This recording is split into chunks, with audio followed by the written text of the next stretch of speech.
Alors, le jeu vidéo transmédia, qu'est-ce que c'est exactement? Est-ce que quelqu'un peut donner la définition ou des exemples ou expliquer ce que c'est exactement? Alors, Oui. du coup, il me semble qu'un jeu vidéo transmédia, c'est un jeu vidéo dont l'univers ou l'histoire, en tout cas, trouve sa continuité sur un format type livre, qui peut être BD, manga ou vraiment un livre écrit, et également au cinéma. Je me sens précis. En fait, le transmédia, effectivement, c'est un terme qui est apparu dans ça fait un moment au départ. C'est apparu dans les années 2000 plus précisément. Oui, c'est ça. Voilà, par merci Henry Jenkins. Donc voilà, qui a théorisé du coup le transmedia storytelling, comme il l'a appelé. Le tout début, c'était, il me semble, en 2002 justement. Donc, pour savoir, du coup, c'est un professeur du MIT qui s'est intéressé justement au développement médiatique. Donc tout ce qui était apparition des nouvelles technologies, etc., etc. Et donc il a théorisé justement le transmedia storytelling. Donc pourquoi est-ce qu'il a donné ce nom? C'est parce que, comme tu l'as dit justement, le transmedia storytelling, c'est compléter une histoire qui naît sur un premier support. Donc là on parle du jeu vidéo, mais le premier support peut être tout à fait autre. Ça peut être par exemple une série, comme ça a été le cas avec Lost, c'est l'exemple qui est pris le plus souvent. Et donc on va compléter cette histoire via d'autres supports. Donc ça peut être via une bande dessinée, un jeu vidéo, tout autre type de média. Là, c'est vraiment l'aspect créatif qui est mis en avant grâce à ça. Et donc, ça permet aussi justement de continuer l'histoire, de compléter et de satisfaire aussi les fans. Le transmedia storytelling, c'est vraiment l'idée d'aller encore plus loin dans l'univers et de satisfaire les fans. Pour le cas de Lost, par exemple, pour patienter entre 2 saisons, on va créer quelque chose pour dynamiser tout ça. Voilà. Et donc ça c'est le volet théorique. Effectivement, c'est Jenkins qui invente le mot. Et alors, ce qui est assez intéressant, c'est qu'au niveau industriel, c'est un peu l'Eldorado des industries créatives depuis presque 15 ans maintenant, avec l'idée que, en fait, vous allez créer une licence, vous allez créer un univers, et qu'à partir de là, vous allez vendre plein de choses, puisque c'est l'enjeu, c'est de vendre. Et donc, il y avait la vieille méthode, on lance une série et on fait des produits dérivés à partir de cette série. Typiquement pour les jouets. On faisait un dessin animé et on vendait des jouets, des jeux testés, etc.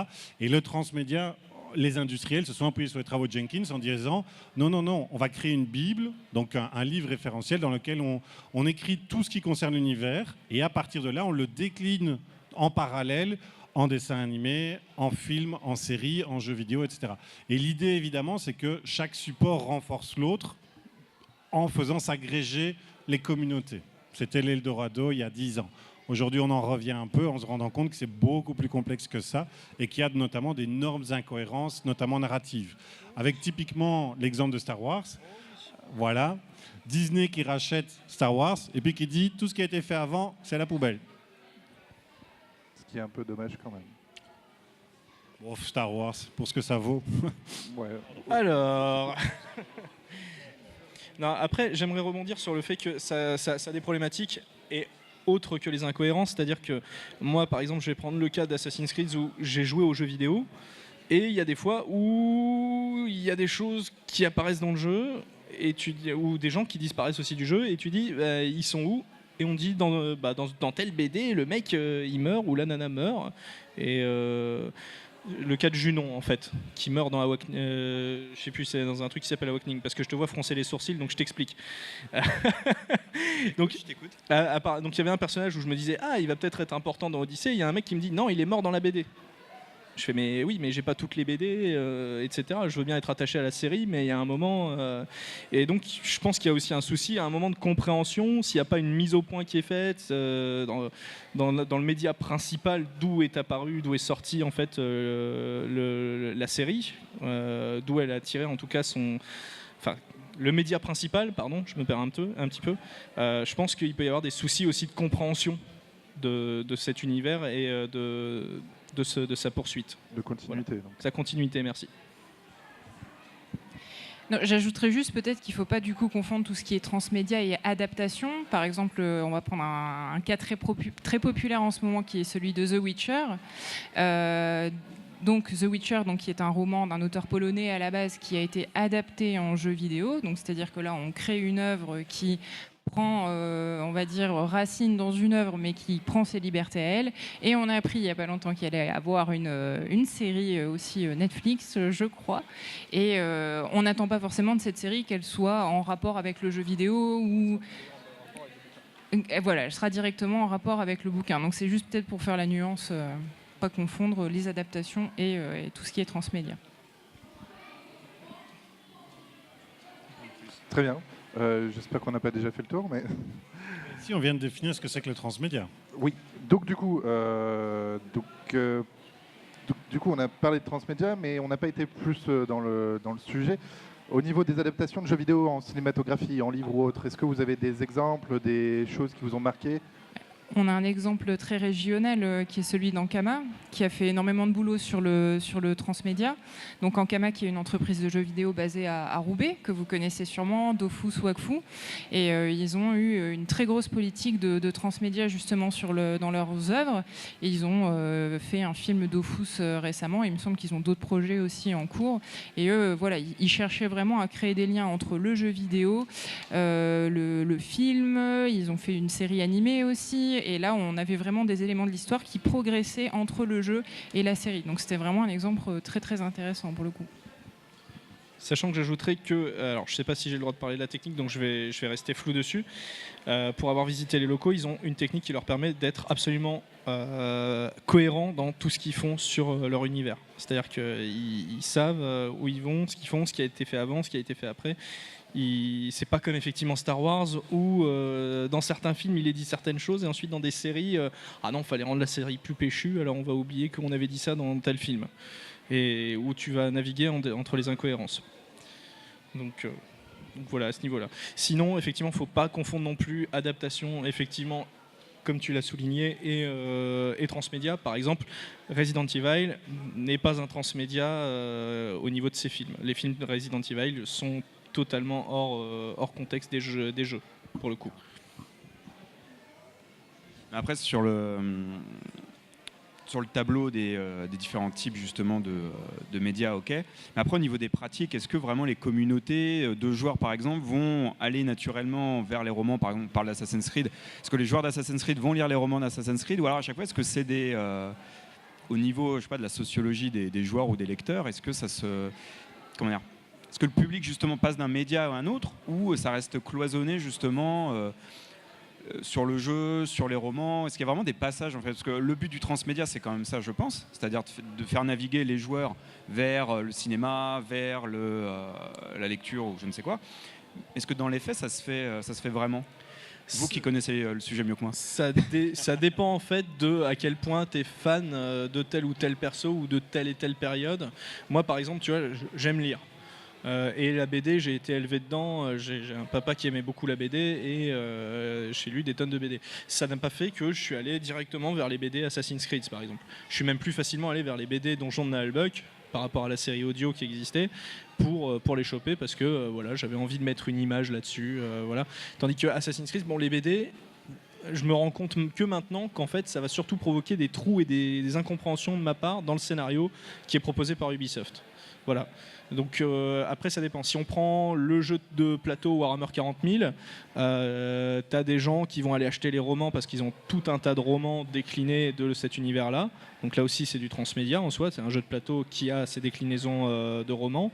Et ça va être différent parce que pour côtoyer la communauté, t'as des gens, ils vont aller le prendre parce que c'est tel perso qui était du côté du chaos, l'autre c'est tel perso qui était du côté de tel empire, machin, etc. Mais ils n'auront pas tout le truc. Et donc les gars échangent ensuite sur les forums, ils ont besoin de compléter et qu'ils n'ont pas envie d'aller chercher le bouquin ou de se l'acheter, de se le procurer. Donc là, ça dépend vraiment en fait. Tous les joueurs ne le feront pas. Après, ils peuvent communiquer entre eux, c'est l'avantage. Mais ça reste quand même effectivement un très bon marché à prendre en publiant ça. Et du coup, pour compléter cette question, est-ce qu'il y a aussi dans la stratégie de développement du public, j'ai envie de dire, est-ce que par justement tous ces moyens transmédia, les industries arrivent à toucher des nouveaux publics qui ne connaissaient pas forcément, par exemple, on va prendre Assassin's Creed Assassin's Creed comme exemple, est-ce qu'ils vont, par exemple, toucher des personnes par le roman qui iront ensuite vers le jeu vidéo, ou est-ce que ça reste encore assez flou comme technique?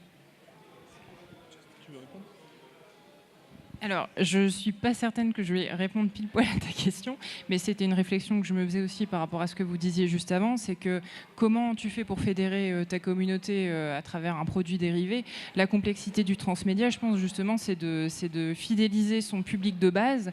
Alors, si on part du principe que le public de base est sur le jeu vidéo, comment tu vas créer une œuvre très grand public comme un film, sur lequel tu sais que financièrement, c'est beaucoup de risques, en étant assez transmédia pour le public auquel tu t'adresses, donc en étant dans la niche quasiment, dans le très précis, et en étant dans l'or du jeu pour faire du fan service, mais en étant assez grand public pour que quelqu'un qui n'ait jamais joué au jeu se retrouve dans le film. Tu prenais l'exemple de Warhammer. Je pense que le public de Warhammer, c'est un public qui est très mature, qui est avide de lecture, à qui ça va pas faire peur d'aller taper dans la... Voilà, ils ont aussi des BD, mais voilà, avec même un style visuel très, très adulte, on va dire. Je pense ils savent qu'ils s'adressent à un public qui n'a pas peur de lire des bouquins de 500 pages pour en apprendre un petit peu plus sur le lore du jeu. Mais voilà, sur des œuvres un peu plus grand public, on a vu World of Warcraft, par exemple, qui a sorti un film récemment, et de la BD et des romans. Mais pour en revenir vraiment au cas spécifique du film, qui est peut-être l'exemple très grand public et qui doit satisfaire le plus de monde possible, au final, les retours étaient assez mitigés, malgré des grosses réussites en Chine, etc. Ouais. Je vais rebondir sur cette question. En fait, il y a un cas d'école très intéressant, c'est le cas d'école Avatar. Donc Ubisoft achète la licence Avatar et qui paye ça une fortune. Le jeu est un triple A, donc c'est il y a plus de 10 ans. Et en même temps, il y a une autre petite équipe, c'est vraiment très très peu de personnes, qui font Just Dance, premier épisode. Les deux jeux sortent, Avatar est un beat complet, et Just Dance est un carton qui aujourd'hui est devenu une des plus grosses licences d'Ubisoft. Et c'est un cas d'école parce que un des tout gros, vous aurez remarqué d'ailleurs qu'aujourd'hui il y a presque plus de jeux adaptés de films, alors qu'il y a 20 ans, 25 ans, c'était vraiment la moitié des jeux produits. Et en fait, c'est la raison toute bête, c'est aujourd'hui, si vous voulez générer de l'argent, vous devez posséder la licence. C'est tout bête, c'est la licence qui permet de générer de l'argent.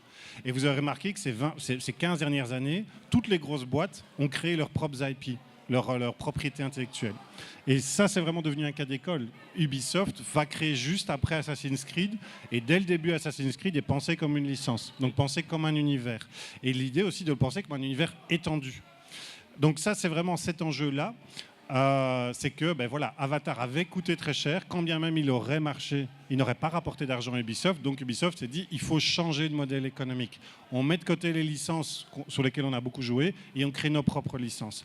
Et en fait, c'est tout simplement historique, c'est-à-dire que l'industrie du jeu vidéo, on passe de grosses sociétés à des sociétés qui regardent les yeux dans les yeux d'autres géants des industries culturelles. Et dans l'industrie culturelle, ce qui compte, c'est l'industrie, évidemment. Et la deuxième chose, ce pourquoi, et ça tu peux peut-être rebondir puisque tu nous as bien introduit Jenkins, une des raisons pour lesquelles on a beaucoup lié transmédia aux jeux vidéo, c'est qu'en fait le transmédia tel qu'il a été analysé, il est très lié au numérique. En gros, au départ, Jenkins, ce sur quoi il travaille, interromps-moi si je me trompe, c'est sur les fanfictions. L'idée que les gens se rassemblent en communauté sur des forums, etc. Ils vont créer des fanfictions. Un exemple typique, c'est 50 Shades of Grey, 50 degrés de... 50, merci. 50 nuances de Grey, qui en fait est une fanfiction de... Twilight. Merci. Voilà, voilà, c'est mon livre de chevet, je fais semblant de ne pas connaître, mais voilà, ça... C'est parce que c'est enregistré, sinon j'avouerais sans problème. Mais donc voilà, c'est une fanfiction. Ce sont des gens qui créent des fanfictions et qui se partagent des fanfictions et après ça devient un truc gigantesque. Donc c'est pour ça que c'est lié au numérique. C'est-à-dire que le développement du transmédia est lié à ces communautés qui se créent en ligne. Et donc, quelle est dans l'absolu l'industrie culturelle qui maîtrise le mieux le numérique ? Le jeu vidéo.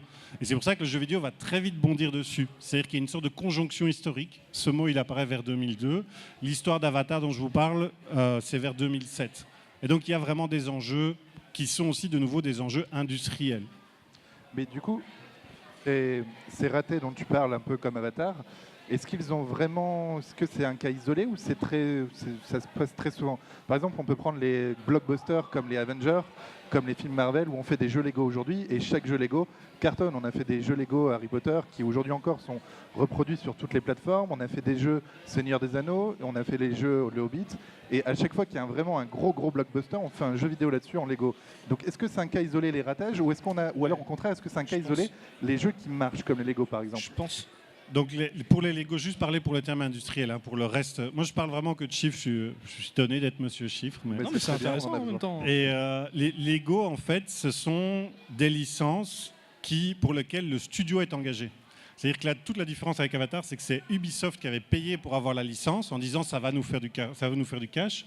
Ici, c'est les propriétaires des licences qui engagent des mercenaires, en fait. On va engager des mercenaires pour faire une BD, on va engager des mercenaires pour faire un jeu vidéo. C'est des mercenaires dans les différents médias. Et les médias se renforcent, mais ils ne sont que des retombées du média principal qui est le cinéma. Au départ, c'est le bouquin, mais avec Harry Potter, clairement, c'est le cinéma. Lego, c'est le jouet, etc. Mais l'idée d'une vraie licence transmédia, et en fait, il y en a très très peu finalement, parce qu'on se rend compte qu'il y a toujours un média dominant, c'est de créer un univers qui pourrait être rentabilisé les uns sur les autres, où chaque univers va renforcer l'autre. C'est-à-dire qu'en gros, voire même avec l'idée d'un âge, tu vois, donc Pokémon, à un certain âge, tu vas jouer au jeu, tu vas acheter la BD, à un autre âge, tu vas regarder le dessin animé, à un autre âge, tu vas jouer sur ton smartphone, etc., etc. Et en fait, on se rend compte aujourd'hui que ça marche assez peu comme ça.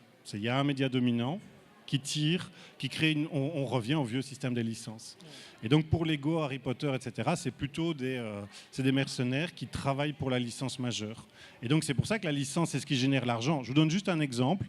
En Belgique, on est très bon pour les licences BD. On a des licences BD qui sont très très réputées. On dit la BD franco-belge, c'est évidemment une erreur. C'est la BD belgo-française.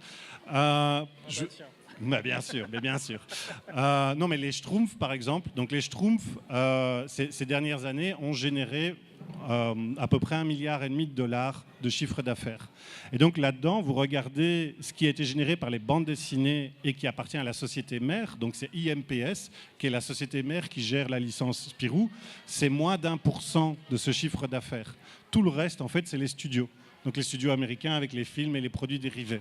Et donc là, vous vous rendez compte que qui possède la licence, qui l'a négociée et qui l'a arrachée, c'est les studios. Et c'est eux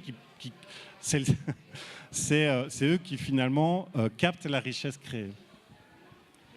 Après, Lego, c'est un cas assez atypique dans le cadre du jeu vidéo parce que, en gros, ils permettent surtout de jouer avec d'avoir une sorte d'interactivité avec le film en soi. C'est-à-dire qu'ils créent des niveaux vraiment à partir du film. Le délire, c'est de réussir à tout faire péter, machin, et ils mettent aussi une dose d'humour qui n'est pas forcément là dans les films. Et c'est assez spécifique parce qu'il y a effectivement très peu d'autres studios qui réussissent à adapter les grosses licences. On a encore le cas de Telltale d'ailleurs qui s'est vautré sur Batman, sur Avengers, et qui avait sa propre IP qui était The Wolf Among Us. Et qui avaient réussi là-dessus, qui ont tablé ensuite sur The Walking Dead, qui au fur et à mesure, The Walking Dead, on l'a vu rien que la série, ça commençait à perdre. Il n'y a que les comics en soi, The Walking Dead, qui continuent à se vendre. La série télé, elle est en train de tomber, en soi, Telltale, qui tablait aussi principalement sur cette série de jeux-là, qui était The Walking Dead. Là, ils ont viré tout le monde, ils ont gardé 25 personnes et ils ont dit on finit la série The Walking Dead et on ferme. Donc il y a pas mal de boîtes qui tentent de faire avec des licences de jeux. On le voit même avec Star Wars, si on doit étendre.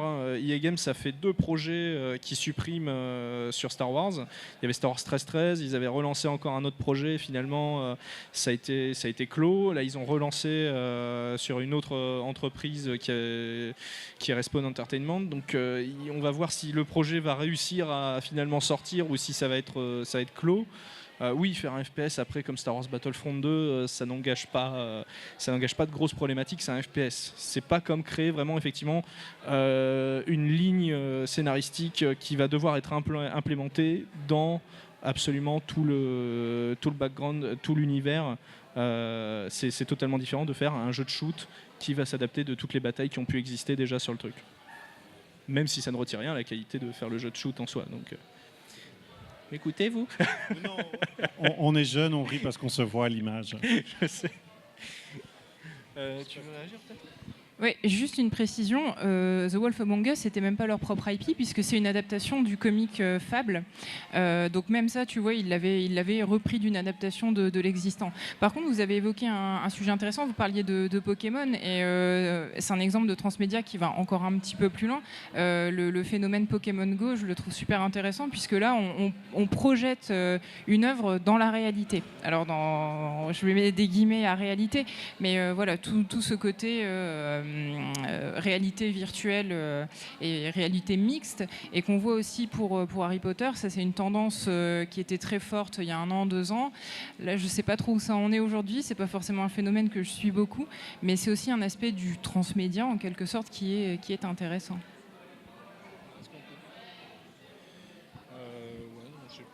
On enchaîne ? Avec Pokémon, ouais, juste pour rebondir sur Pokémon, effectivement, c'est très intéressant ce qui s'est passé. En fait, Pokémon, c'est le système Disney. C'est-à-dire qu'en gros, je sais pas si donc Disney, c'est une société qui est pratiquement centenaire. Normalement, les lois sur les propriétés intellectuelles, Disney devrait tomber dans le domaine public. Vous devriez avoir le droit, par exemple, si vous voulez faire une BD porno avec Mickey, par exemple, hein, vous devriez en avoir le droit. Mais c'est pas possible. Enfin, je vous invite pas à le faire. Hein, c'est pas ça. C'est pas possible pour une raison toute simple, c'est que Disney a fait changer la loi aux États-Unis sur la propriété intellectuelle. Pourquoi ? Parce que le jour où Disney va perdre Mickey, Disney perd le cœur de son boulot. Pourquoi est-ce que Disney a racheté Marvel pour, je pense que c'était 7 milliards de dollars ? Pourquoi est-ce qu'ils ont racheté Star Wars pour plus encore ? C'est parce que c'est la licence, évidemment. C'est la licence qui est le cœur de tout. Et avec Pokémon, on a réanimé une licence, une vieille licence, désolé, on est vieux. C'est une vieille licence qu'on a déclinée sur un autre support. Voilà, moi, ma fille, elle a 9 ans, elle n'était pas née quand les Pokémon sont sortis.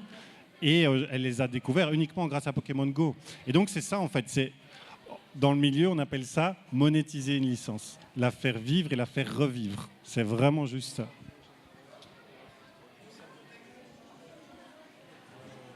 Ça dépend, s'il a quelque chose à dire en plus. Mais... Ou sinon, on peut aussi réorienter le débat sur la question des fans dont tu parlais tout à l'heure. Des fans, justement de l'engagement des fans. C'est vrai que quand on aborde le transmédia, on a toujours tendance à rattacher à des univers qui ont été abordés en tant que jeux vidéo ou en tant que série, justement, là où il y a des communautés de fans qui me semblent très fortes. Votre avis là-dessus, est-ce que vous êtes d'accord avec cette potentielle théorie ou pour quelles raisons, justement ? Est-ce qu'on rattache toujours cette idée de transmédia aux jeux vidéo ou à la série ? Après, alors je sais pas si ça rentre dans la définition du transmédia, parce qu'on parle des productions transmédia de la part des grosses boîtes en fait. Mais il y a toute une production aussi émanant notamment des communautés de joueurs pour faire des fanfictions. On en voit beaucoup sur des forums de joueurs notamment, et aussi la pratique des machinima, je crois c'est ça. Oui. C'est-à-dire de produire des vidéos, on en voit beaucoup, je crois, sur World of Warcraft. Alors peut-être moins maintenant, mais une période, il y avait beaucoup ça. Est-ce que c'est peut-être pas là la vraie richesse en fait du transmédia dans ces productions amateurs qui sont libres de toute contrainte économique finalement et de le cosplay aussi, ouais, je sais pas si ça peut rentrer là-dedans, mais peut-être, ouais. Enfin, peut-être une piste. Vu l'ampleur du cosplay aujourd'hui. Il y avait une comment s'appelle ce jeu de Blizzard, le jeu de tir de Blizzard, Overwatch. Je suis désolé, c'est l'alcool, excusez-moi, la mémoire va revenir. Ou la drogue, je ne sais plus. On mélange trop, hein. On a une vie de fou, de déglingos. Mais oui, mais avec nos congés, notre salaire. Bref. Donc Overwatch, en fait, si vous vous rappelez, parce que c'est déjà vieux, c'est 2015, je pense, hein, Overwatch, voilà. À 1 an avant que le jeu sorte, Blizzard sort les artworks des personnages et leur histoire. On dit, mais pourquoi est-ce qu'ils sortent ça 1 an ? Et en fait, tout de suite sur les communautés, que sur les DeviantArt, sur Instagram, sur Snapchat, etc., tout de suite, on a vu apparaître des fans d'un jeu qui n'existe pas, qui n'est pas encore publié, dont on n'a vu aucun extrait de gameplay, des fans qui ont fait du cosplay. Et donc, ça veut dire que pendant 1 an, ces gens, donc la communauté est en train de se créer, et ces gens font votre pub gratuitement pour un jeu qui va arriver. À l'époque, c'était même encore un free-to-play. Donc vous imaginez, alors je suis désolé de revenir toujours avec l'aspect sale du média en parlant que d'argent, mais ces sociétés sont des sociétés commerciales. Blizzard est, avec Activision est coté en bourse. Donc tout ce qui est demandé à Blizzard, c'est de faire de l'argent. Et ces stratégies, donc tu as bien fait de relever que les fans, effectivement, sont dans une logique de don, de partage. Au départ, tout ça... Oui, exactement. Et c'est pour ça que je trouve que tu as bien introduit avec Jenkins. C'est que Jenkins, ce qu'il analyse au départ, c'est la culture partagée, la culture libre, gratuite. Comment est-ce que des gens qui sont des amateurs, pas des créateurs professionnels, se réapproprient des créations professionnelles pour en faire quelque chose qu'ils distribuent gratuitement. On est dans l'utopie d'Internet d'il y a 15 ans. Et il se trouve que dans un système capitaliste, l'utopie, elle sert le capitalisme. Oui, il fallait le dire. J'ai déjà parlé de récupération de la richesse, de la valeur ajoutée. Il se trouve que dans un système capitaliste, l'utopie est reprise pour servir le capitalisme. Et donc aujourd'hui, toutes les créations servent. Ça ne veut pas dire que vous, en tant qu'individu et que créateur, vous ne pouvez pas faire quelque chose. Ce que Jenkins a bien mis en avant, c'est l'idée que tout le monde est créateur. Tout le monde est créateur. Et le net, en fait, permet de partager ça. Mais ça, on le voit, alors je sors peut-être un peu du sujet, mais ce phénomène de récupération, finalement, de la part des grosses boîtes, on le voit dans mon domaine, qui est donc les cours à l'aide de jeux vidéo. Ça, on le voit aussi avec dès qu'un prof va proposer une activité pédagogique via un jeu vidéo, alors les Assassin's Creed, OK, les Minecraft également, les boîtes récupèrent tout ça, et soit retweet ou soit montre que regardez, on peut faire autre chose que du jeu vidéo avec notre production, on peut aussi apprendre, etc. Donc il y a tout un phénomène de récupération, puisque ça fait de la bonne pub aux développeurs de jeux, et ça sert aussi des intérêts économiques, comme tu dis, quoi. Après, on a beaucoup parlé de surtout cinéma, jeux vidéo, mais on n'a pas beaucoup parlé de tout ce qui est conte, par exemple, comme le jeu, il y a Fable, il y a Alice Madness également sur Alice au Pays des Merveilles, on a pris en fait le conte pour le créer en jeu vidéo.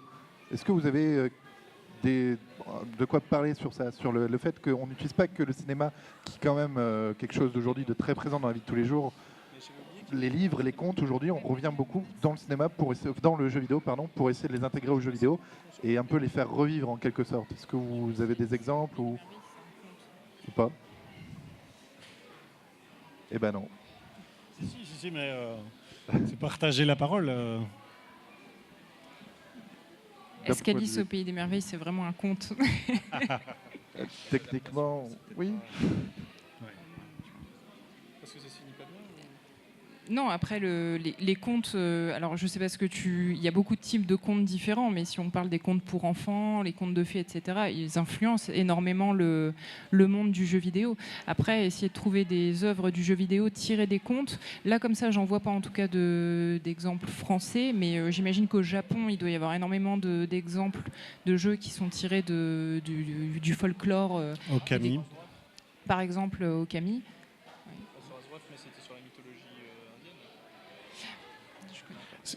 Ce qui est très intéressant, c'est que en fait, l'idée du conte, où le conte, c'est vraiment un conte n'a pas d'auteur. C'est quelque chose d'immémoriel qui a été fixé au 19e siècle la plupart du temps de manière écrite, mais en fait, un conte n'a pas d'auteur et il y a souvent d'énormes déclinaisons différentes d'une culture à l'autre. Mais le conte, en fait, pourquoi le conte a du succès, que ce soit dans le cinéma commercial ou dans le jeu vidéo commercial, c'est parce qu'en fait, c'est quelque chose de culturellement partagé. Et l'idée étant, de nouveau, d'identifier que le public, les consommateurs, puissent identifier très vite quelque chose qu'ils connaissent, puisque c'est notre psyché, nous autres êtres humains, nous sommes attirés par ce que nous connaissons. Et donc, le conte, en fait, c'est comme si vous achetiez une licence sans la payer.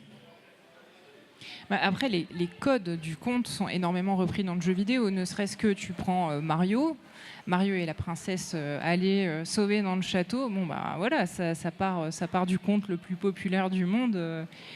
Après, voilà, j'imagine qu'il y a beaucoup d'exemples, mais pour le coup... Oui. Vous avez d'autres sujets à aborder, du coup? On a parlé cinéma, on a parlé économie surtout. Oui, mais le transmédia, c'est ça en fait. Au départ, c'est une question d'analyse, et aujourd'hui, ça n'est qu'une question de modèle économique. C'est vraiment ça. Après, je pense que ce qui réussit le plus sur côté transmédia en ce moment, et on en a 3 bons exemples en France, c'est les séries. Mais pas les grosses séries qui sont faites pour le coup. Alors en France, pas les grosses séries qui sont faites par la télévision, mais plus, tu vois, Le Visiteur du Futur, avec Benjamin Descraques qui vient d'annoncer qu'il allait faire un film et que ça faisait 4 ans qu'il était en train d'écrire le scénario, qui a sorti déjà aussi, il y a eu des bouquins dessus, peut-être une BD, je sais plus. Ensuite, on a eu quoi? On a eu Noob avec des bouquins, également des BD. Ils sont en train de prévoir un jeu également. Et le troisième, c'est le plus ancien, on va dire, le précurseur qui a donné peut-être un petit peu envie à tout le monde de faire sa popote, mais à partir d'Internet, cette fois, et qui serait Kaamelott, avec les BD qu'il y a eu. Des bouquins, je suis pas sûr, mais par contre, il y a le film qui enfin va finir par arriver, mais est-ce que ça va être le bon moment, parce que ça fait longtemps que ça a commencé à s'estomper.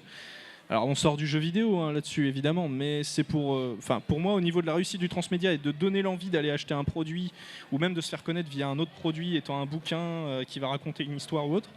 Même le Donjon de Nalbuck en soi a sorti des bouquins, dont un que j'ai acheté. Pour le coup, ça doit être le seul vrai transmédia que j'ai fini par avoir dans ma bibliothèque, et qui était La Couette de l'Oubli, donc un bouquin qui est quand même pas mal épais et que je me suis éclaté à lire parce qu'on y retrouve tout ce qu'il peut y avoir dans la série audio sans que ça trahisse la chose, sans que ça soit incohérent, etc., etc. Donc je pense que pour le moment, c'est les séries qui peut-être réussissent là-dessus, du moins si on regarde le paysage audiovisuel français. D'accord. Donc du coup, on a vu que... Oh, non? Oui. Vas-y. Du coup, il y a une autre question aussi qui me vient pour retourner sur le domaine des publics. Bon, le jeu vidéo en fait partie. C'est que finalement, est-ce que les techniques transmédia, pour toujours revenir au côté industriel, parce qu'évidemment, c'est une des parts intégrantes de la question du transmédia, est-ce que ce serait pas aussi un moyen pour ces industries de tirer, j'ai envie de dire, le filon jusqu'au bout en touchant l'intergénérationnel, justement? Il y a une question qui est... c'est vraiment tout à fait ça. C'est-à-dire, en gros, d'après vous, quel est l'âge moyen du téléspectateur? Comment? Du téléspectateur, du spectateur de télévision. Bon. Oh. Donc, l'âge moyen du spectateur de télévision, c'est entre 57 et 67 ans. Donc, c'est un média qui a été le média dominant pendant super longtemps et qui aujourd'hui est en train de mourir. On a des chaînes télévision qui, en dessous de 19 ans, ne touchent plus personne. Si vous supprimez les dessins animés, ils ne touchent plus personne. Et donc, ces gens-là, qui dirigent les chaînes, etc., regardent ce qui se passe autour d'eux et se rendent compte, se disent, mais où est passé ce public? Un exemple, qui est aussi un cas d'école, vous voyez les soaps, Top Model, les trucs qui passent en journée et qui étaient dédiés, c'est des séries interminables qui durent 50, 60 ans, et c'est pas une blague. Hein. Et au milieu des années 2000, il y a la moitié qui a disparu. Et pourquoi est-ce qu'elle a disparu? Parce que le public de ces chaînes, de ces fictions, c'est les femmes au foyer. Et qu'est-ce qu'elles faisaient? Elles jouaient à des jeux gratuits sur Facebook. Et donc, c'est même pas seulement que les jeunes disparaissent, c'est que des publics entiers étaient en train de disparaître. Et donc, la télévision devait absolument réagir et avait les moyens de réagir. Et donc, elle a essayé plein de choses, dont le transmédia, en disant, on va faire des choses sur les supports numériques pour les ramener à la télévision. Et finalement, ce que la télévision a trouvé, elle a trouvé deux choses. C'est la télé-réalité, qui a ramené les jeunes à la télévision, et Netflix.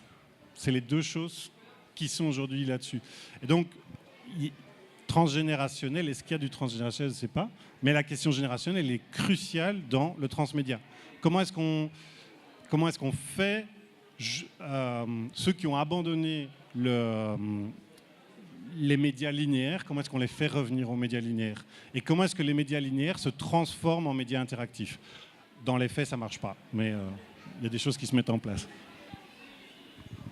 Après, je pense qu'il y a aussi des exemples de réussite. Bon, sur des licences, là, ça reste un mystère et je trouve que ce serait un objet d'étude qui serait très intéressant. C'est le cas Harry Potter, par exemple. Harry Potter, donc, qui est sorti, donc, moi, quand j'étais déjà très, très, très jeune, alors que je suis déjà quand même assez jeune. Et justement, et encore aujourd'hui, quand je peux arriver, donc je travaille beaucoup avec des enfants, j'arrive encore à avoir des enfants qui connaissent Harry Potter et qui sont passionnés aussi par l'univers Harry Potter. Alors que pourtant, il y a quand même presque une génération qui s'est passée.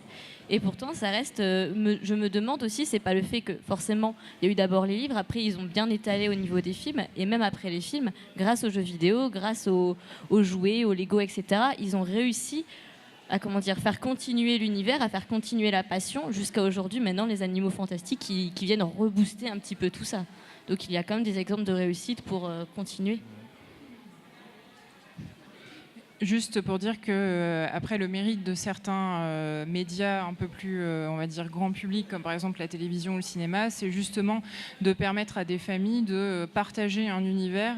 On va prendre par exemple, on peut parler de World of Warcraft. Si tu vas voir le film World of Warcraft avec tes parents, eh ben, ils vont peut-être finir par comprendre un petit peu l'univers dans lequel tu baignes, alors que tout ce qu'ils voyaient, c'était que tu passais 10 heures derrière ton PC à geeker avec tes potes et ils se sentaient absolument pas investi là-dedans. Ça peut avoir cet intérêt aussi de faire découvrir à la famille, à ses proches, l'univers qui te passionne, et ça peut te donner aussi envie d'approfondir ta connaissance de l'univers, d'aller lire, d'avoir des activités autre que juste jouer aux jeux vidéo et t'épanouir et t'ouvrir l'esprit à d'autres choses. Et pour ça, ça peut être c'est assez chouette, quoi. Oui, on en revient aussi aux questions de légitimation justement du jeu vidéo.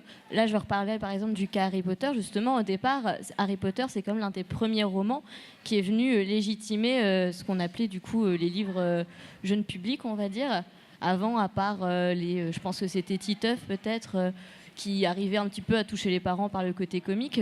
Justement, Harry Potter, il est venu légitimer cette forme de roman parce que c'était un vrai roman, il n'y avait pas forcément d'images, qui abordait des sujets qui étaient un peu plus difficiles, comme la mort, la perte des proches, qui parfois pouvaient me faire un peu peur. On a encore des enfants qui ont peur de l'univers Harry Potter.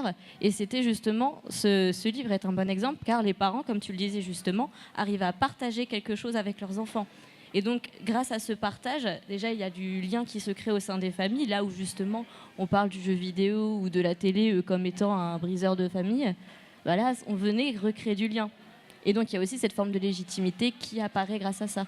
Donc, peut-être que par le jeu vidéo, le transmédia viendrait donner cette légitimité qu'on commence un petit peu à avoir, mais pas encore assez. C'est à peu près tout, à part éventuellement de parler du futur, mais économiquement, comme tu as dit, c'est quelque chose qui va encore être durable. Est-ce que ça fonctionne ?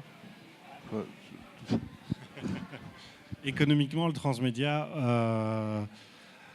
on a cité peu de vrais succès.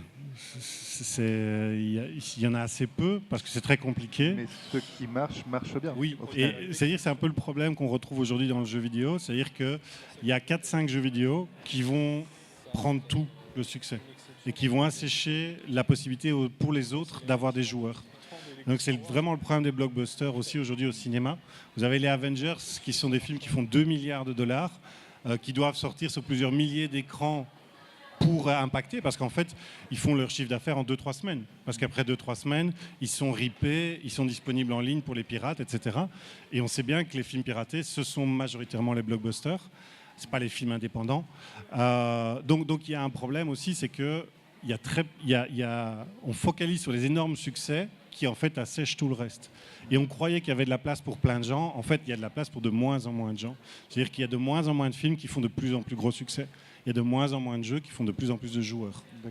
Le fait que si Fortnite a fait son succès, qu'est-ce qu'il faisait ? Non, dis-le. Si Fortnite a fait son succès, c'est aux dépens de PUBG. Il n'y a pas de la place pour 50 Battle Royale. Effectivement. Et donc du coup, est-ce que pour conclure, est-ce qu'il y a un futur pour ce jeu vidéo transmédia ? Ou est-ce que ça va s'arrêter dans 5-10 ans parce que ça aura plus d'intérêt à part en... Non, rien, je rigole. à part avec une logique encore plus...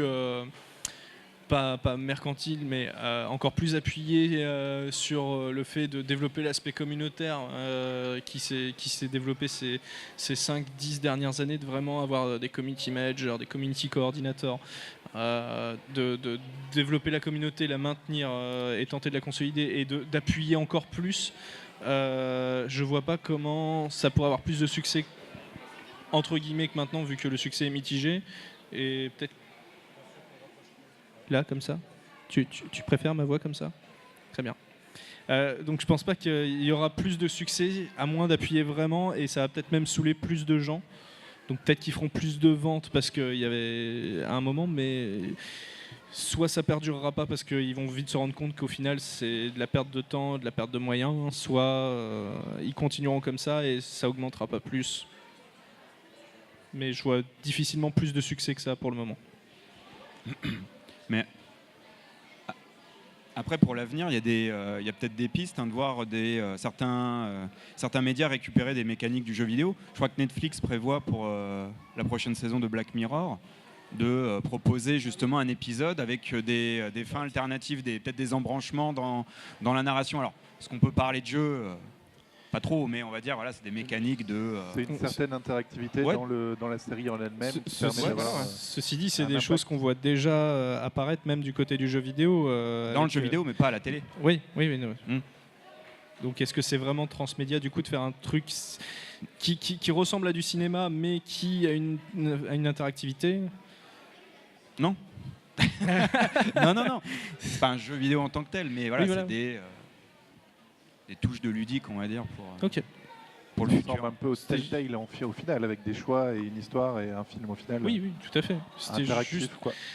juste du coup la petite question que j'avais, c'est là où en fait c'est le problème où on arrive en disant on va mixer les deux et la frontière est devenue quand même relativement ténue avec certains jeux. Maintenant, il y avait notamment eu le cas de The Order où les gens s'étaient plus plaints d'avoir plus de cinématiques que de gameplay en soi. Donc, et parce qu'effectivement, tu faisais un truc et puis après ça, tu en avais pour 15 minutes à attendre de pouvoir rejouer. Quoi. Donc, Ouais, un peu comme un certain Final c'est- Fantasy qui a eu ce problème-là. Oui. Enfin voilà, c'est un peu tout. On va passer aux questions du public. Il nous reste quelques minutes si vous avez des questions. Évidemment. Merci. Bah si, Merci, merci. je vous en prie. Je voulais juste vous demander, j'ai l'impression c'est que le transmédia c'est plus la télé qui... Oui. J'ai l'impression que le transmédia va plus être exploité par la télé, justement, encore, plutôt que le jeu vidéo, comme vous l'avez dit, il a peut-être déjà un peu fait le tour, mais la télévision qui est en train de vieillir avec son audience, ce qui est très dangereux. Elle a tout à y gagner à l'investir. Et par exemple, les séries dont tu parlais ou les jeux très familiaux, les jeux de télé, les jeux de plateau de télé, ils ont souvent des petits jeux DS ou même des petits jeux gratuits sur Facebook qui sont repris. Parce que comme tu le disais, les personnes qui regardaient ces émissions sont des personnes qui jouent à ce genre de jeux gratuits, etc. Et dans le même ordre d'idée, je trouve que Arte fait ça super bien. Arte investit ses réseaux sociaux et... ça vous fait rire?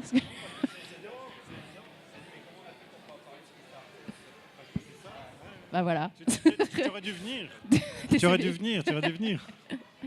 Et donc voilà, je voulais juste dire que Arte utilisait tous ses réseaux sociaux et même a fait des jeux vidéo à partir de programmes qu'il proposait. Donc est-ce que c'est pas plutôt la télé qui va développer son transmédia avec les techniques du jeu vidéo plutôt que l'inverse, le jeu vidéo qui va, comme avant, s'inspirer des films ou etc.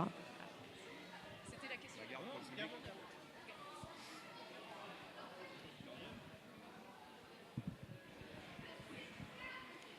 La réponse est oui, ils ont plus à y gagner, clairement. En plus, effectivement, Arte, dont on se moque très souvent en disant oui, c'est la chaîne qui balance des vieux trucs en néerlandais, sous-titrés français en jaune, ce qui ne les rend pas moins intéressants d'ailleurs. Mais en général, tu sais, les gens en parlent comme ça. Et effectivement, Arte a complètement commencé à contrebalancer avec des développements de projets beaucoup plus interactifs et beaucoup plus intéressants que... beaucoup plus intéressant pour un jeune public et effectivement aussi à contrebalancer sa communication avec les réseaux sociaux. Donc les chaînes de télé vont avoir plus à jouer. D'ailleurs, pour reprendre un truc qui sera peut-être un peu moins culturel, rien que les émissions que tu peux avoir à midi où en général c'est des questions culturelles, et ben tu peux retrouver l'émission sur le site de l'émission et jouer à ton tour, machin. Je sais plus, il y a une émission sur France 2 qui fait ça en tout cas.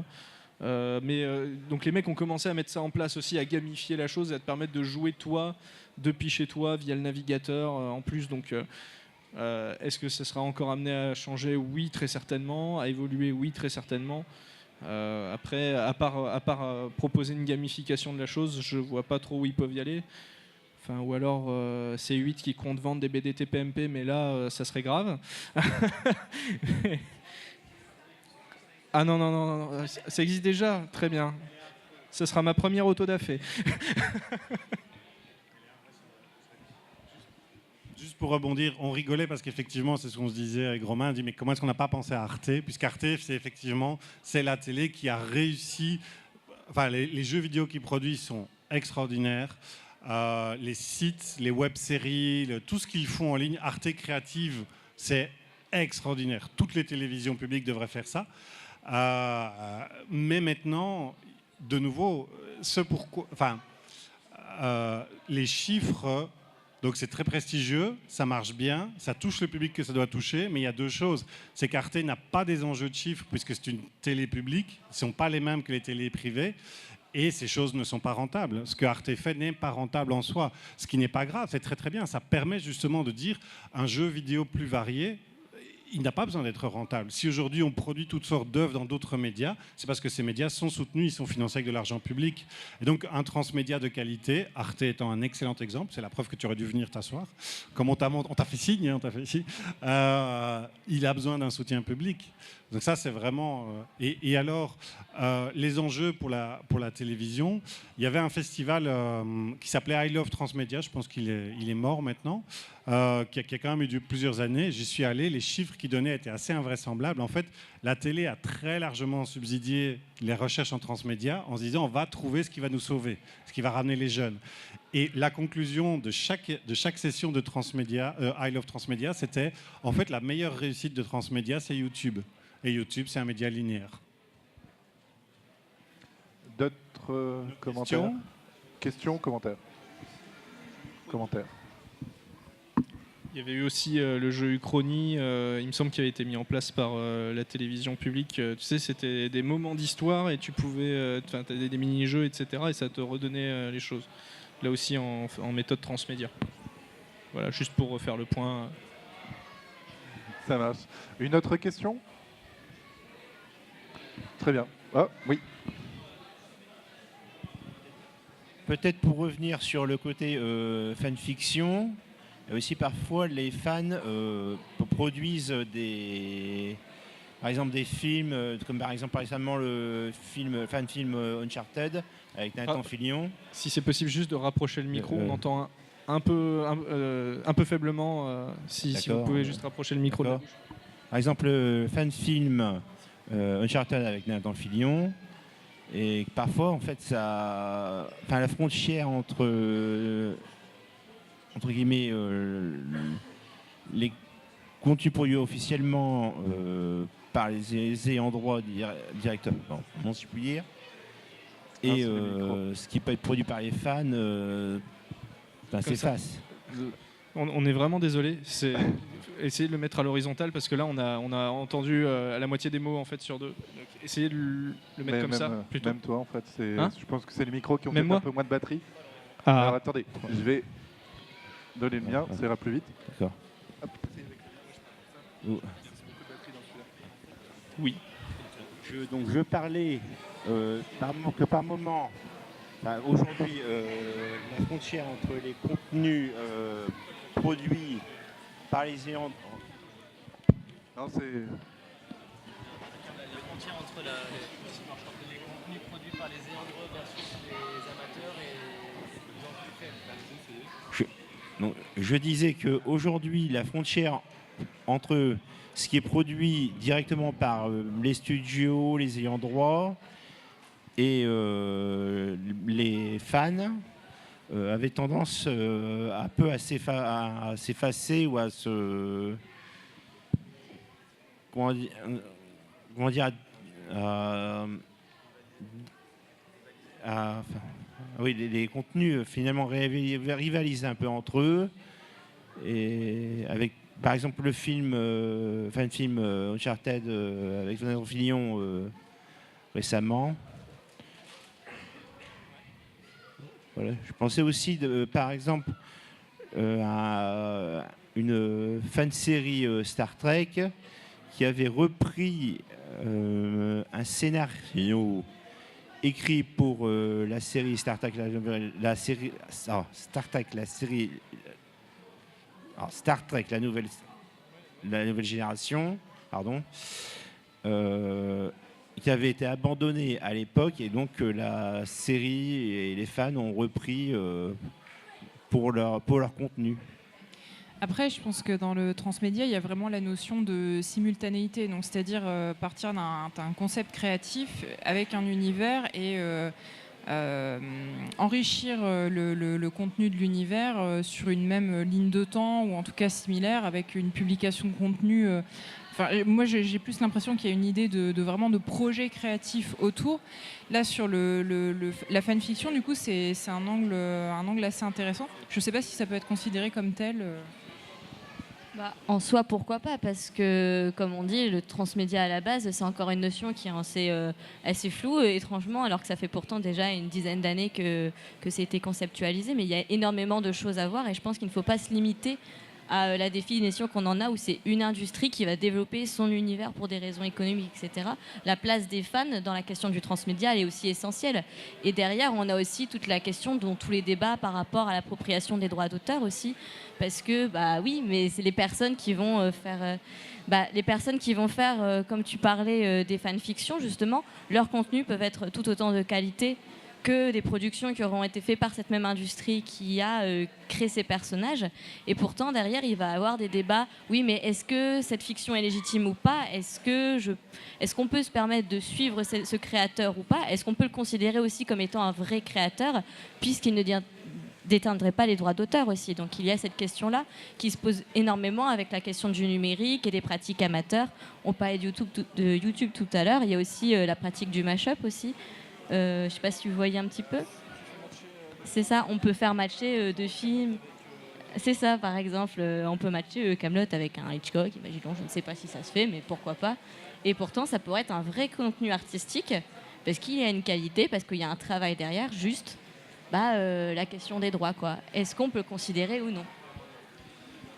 Alors, on peut considérer à partir du moment où l'entreprise va impliquer ses fans. Après ça, il y a 2 entreprises majeures de l'industrie qui sont connues pour ne pas du tout s'appuyer là-dessus. On va commencer par Nintendo, je pense, qui s'éclate à faire fermer je ne sais combien de plateformes balançant des anciens ROM de jeux qui ne sont plus du tout utilisables, ou encore qui ne sont plus jouables, sauf que si tu as une console de l'époque encore en très bon état et la cartouche qui va avec, ou la disquette. Et à côté de ça, qui a fait fermer aussi bon nombre de fan games qui étaient téléchargeables gratuitement, et ça a fait râler des fans. Après, d'un autre point de vue, je reviens sur rapidement le jeu de plateau Warhammer 40 000, Game Workshop est aussi très très très contraignant envers ses fans, c'est-à-dire qu'ils ont fait arrêter à plusieurs reprises des fanfictions qui étaient soit des fan-films tournés, etc.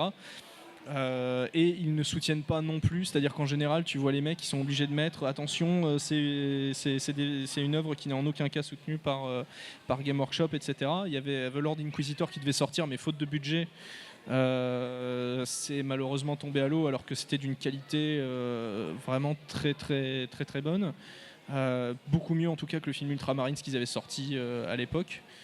Après ça dépend comment l'entreprise voit les choses. Tu as des entreprises qui sont totalement pour, d'autres qui sont totalement contre, mais à mon avis on peut compter ça dans les transmédias, du fait que ça va sur d'autres plateformes et que c'est pas adapté en fait, c'est pas un contenu de type série, c'est-à-dire que ça peut être un one shot comme ça a été dit avec le fan film sur Uncharted. Et à côté de ça, c'est pas non plus un long métrage, quoi. Donc oui, ça peut être compté comme transmédia, je pense, aujourd'hui, les fanfictions. D'accord, très bien. Bon, donc là on arrive à la fin de la table ronde, donc je tiens à remercier Chloé qui m'a secondé plus que secondé. Et je vous remercie vous pour être là, et merci au public de nous avoir écoutés. Et puis à tout à l'heure pour la 3e table ronde, vers 17h30 de mémoire. Et là tout de suite, il y aura donc un Just Dance qui sera orchestré.